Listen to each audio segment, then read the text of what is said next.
Voice of Indiana County, WCCS 101.1 FM and AM 1160. Our conversation with Tanner Zellem and Doug Steve, brought to you this morning by Marcus and Mack, a law firm representing injured people. Gentlemen, good morning. Good morning. Thank you for having me. It's good to have you both here in the studio with us today.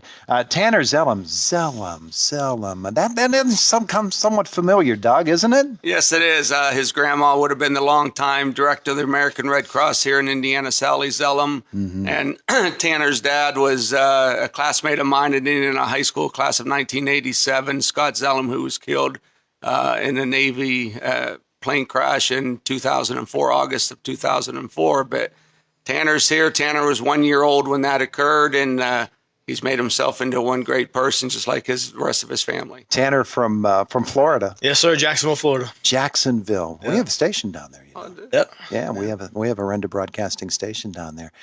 And wrapping up your senior year this year, was it baseball only for you, or did you play other sports? So in high school, I started out playing football freshman year. I had always played football before, but freshman year was really when I realized that baseball was my thing. And from that point on, I really just felt like that was what I needed to focus all my life on, and that and academics. So at that point, I stopped playing football and I just focused on baseball, and I gave it a shot, and I would see how far it would take me. So what was it? What grabbed you about baseball? You know, I've always played baseball my entire life. And I mean, that's been my best sport. I mean, I've played others, but I've really excelled at baseball more than I have at the other ones. So, and I enjoy succeeding. I mean, baseball is a game of failure, obviously, but I enjoy it, and I've fallen in love with the game ever since I started playing. Nothing like a baseball glove, is there? That's right. Nothing like it. A baseball glove is one of the greatest instruments in the entire world, and I just love it. And played so much catch growing up and everything. Baseball grabs you, doesn't it? It does. Yes, sir. Yeah. Yeah. So playing for what's the name of the high school? The Bowles School. The Bowles School. So where Chipper graduated from there. Chipper Jones went there. Yeah. So I bet you there's a few Chipper jerseys around there. There is actually. No, there's a signed Chipper high school jersey, and I'm sure it could go for a whole lot of money. But baseball is really hot though in Florida. It is. If you're playing baseball in Florida, you're playing some competitive ball. You are, and it's year round too.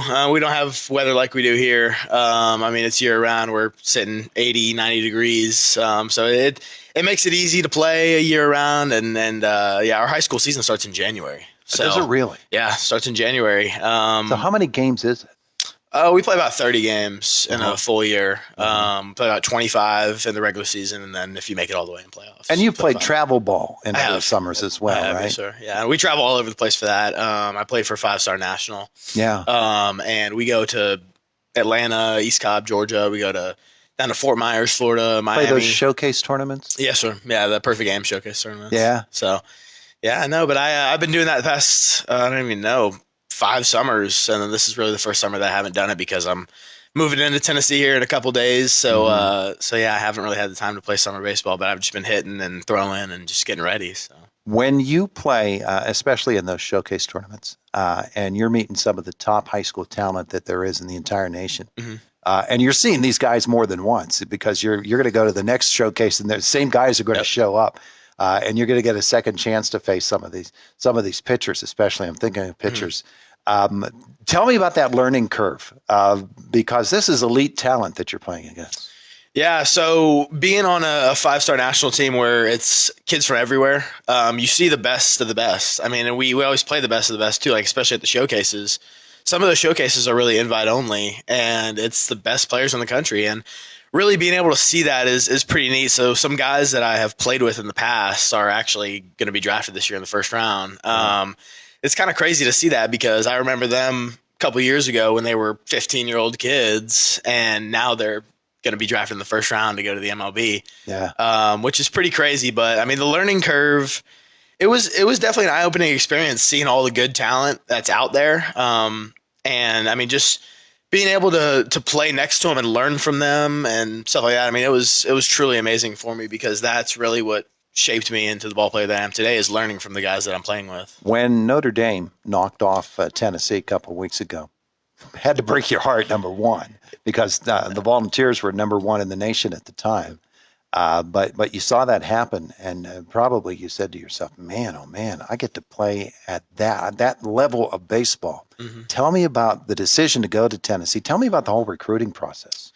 Yeah, so I first started talking to college freshman year of high school, and that's when I stopped playing football because I really realized that was my dream, was to play college baseball, and that's when I really put all my eggs in one basket, and I was telling myself, let's see how far it can take you. And but freshman year is when I started talking to colleges. The offer started coming in, and then Tennessee was really the first huge offer that I got, the first SEC offer, and I mean, I took a camp visit there and played well. Loved the coaches, loved the players that were there already. I've built good relationships with them, and I mean, I just absolutely fell in love with the place. And ever since, I committed sophomore year, which was 3 years ago, and the program has just gone up since then. I mean, what Vitale is doing for that program is just unbelievable, and he deserves to get paid a whole lot of money to do it too. They whisper sweet nothings in your ear, though, don't they? I mean, they give you all the sweet talk.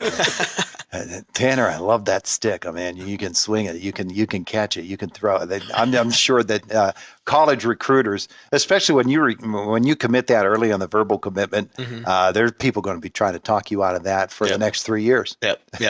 No, I mean, it's a fun process. I mean, for kids that are going through that process, I mean, it's fun for them and their families, and it was fun for me. I mean, it was my dream, and being able to talk to these coaches, I mean, it was just surreal to me at the time. And I mean, when I committed, it took me a while for it to actually hit me that I had verbally committed to a school, and it was a school that I fell in love with, and I mean, it's SEC school, obviously, and so I mean, I'm fortunate. I'm very, very fortunate to be a part of that program. Doug, you were telling me a couple of moments ago that driving through town here and you're hearing Tanner talk without looking at him, it's like you're in the car with Scotty again. It is, and Tanner's mannerisms, and I mean, he was in the backseat of the car last night. We're driving to go get some food, and he's talking to my sons, and I just turned around and I said, "You sound just like your dad. It's just like Scott's in the back seat." And he said, "Yeah, my mom tells me that as well." And just his smile, you see pictures and with Tanner's smile, and it just, you get goosebumps because it brings back the memories of Scott and all his mannerisms over the years. Tanner, when you come back to Indiana, I'm not assuming that you get back here all that often, correct? Mm-hmm. Yeah, so last time I was here was 10 years ago for my dad's golf tournament that was hosted here, and just being able to come back and just walk the same halls as my dad, and just seeing the plaques that are throughout the school, and just seeing him being remembered. I mean, it's amazing. I mean, it's amazing to see that. You hear stories though. I hear lots of stories, and I mean, honestly, like I didn't really get a chance to meet him, really know him. So just being able to hear stories about him and just learn what he was like and stuff like that. It's amazing to hear that type of stuff. And I hope one day I can be just like him. I'm sure your mom is just, she's seeing him in you. And you hear that a lot, don't you? Yes, sir, I do. Yeah, my mom said that my genetics and my looks and my features were given by God for a reason, to remind my mom every single day about my dad. So I hope one day I can be just like him. And you come back here, and you've got the family connection here. Your grandmother was so special and was so beloved here in Indiana County. That's a whole nother part of the Zellem legacy, isn't it? That's right. Yes, sir. Yeah, she was big for the Red Cross. She was. Yeah, she did a lot for this community. Yeah, it's just amazing. So you're back here in this area, and you're meeting guys like Doug. Josh just came in and said, "My brother graduated with your dad." I'm sure there are a lot of those threads that get tied together here once you hit Indiana. That's right. Yeah. No, it's actually kind of crazy to me how many people that I've met that have stuck around in Indiana, have gone to high school here, and I feel like every single person I've met has gone here and has connections here, which is pretty cool. I mean, it's a small town small town feel. It's crazy how many people stick around and are invested in the community. Yeah. Well, Doug, a part of that is, of course, the Scott Zellem Memorial Scholarship that is given out every year.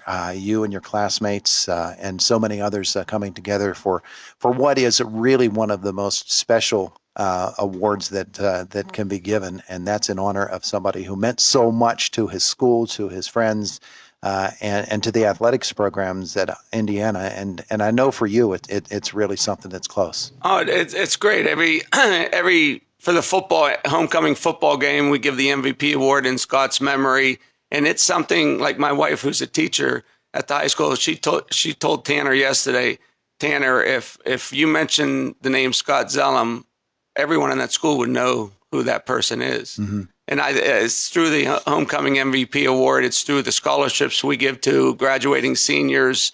Through the golf tournaments we did for 10 years, we raised enough money to have the scholarships run through 2031. So it is. I mean, Scott was a special person, not just to his classmates, but to this community as well, because he never forgot where he came from. That was Indiana, PA. Yeah. And the recipients of the award, I'm sure, are people. They're not just grateful for the award, but they are folks who have great hope and for whom there is great hope for moving forward into their college careers and then into a career. Well, it's so neat to read the write-ups for those that are applying for the scholarship, because they incorporate what Scott did for Indiana High School and what he did for his country in their write-ups. That is what's very neat every year, every April of every year, when all the recipient nominations come in, or those that apply for it come in, just to read and how the story of Scott Zellem relates to what they want to try to do in their careers. And it does. It's very touching, and it's very special. All right. So tell me about this year's award. Well, this year we had two seniors. We give one or two depending on, with everything. And this year, Isaac Myers, who is a great soccer player, a great leadership society at leadership class at Indiana High School, and Hope Cook. Hope is a great basketball player, gone on to play for Coach McConnell at IUP, a great leader and ambassador in the classroom. So those were the two Scott Zellem recipients this year for the scholarship award. So. Yeah. Then you go back to the football season. You had Jake McCracken was the recipient of the MVP award, and we give a hat as well. And Jake will not wear that hat the Zellem hat. He put it on his wall. He told my wife and said, "Hey, that's a special hat. I'm not ever wearing that one." It's beautiful. So it's touching, and it's great. The memory that we try to instill to the upcoming seniors to be, and the kids going through schools, of what Scott Zellem meant to this town and what he meant to that school. That's what's so great. Yeah, absolutely. All right, just a second left here with Doug Steve with Tanner Zellem. Tanner, what's the big plan? So I'm gonna try and see how far baseball can take me. I mean, that's obviously my plan. I mean, I'm going to play at Tennessee, and I cannot wait. I can't picture a better time to go to a program than right now for Tennessee. I mean, just the environment that team has, and the fans, and I mean, it's unreal watching that super regional against Notre Dame. Those fans. I mean, I cannot wait. We're in the orange. Yeah, that's right. We're in the orange. We're in the orange. And what's the course of study?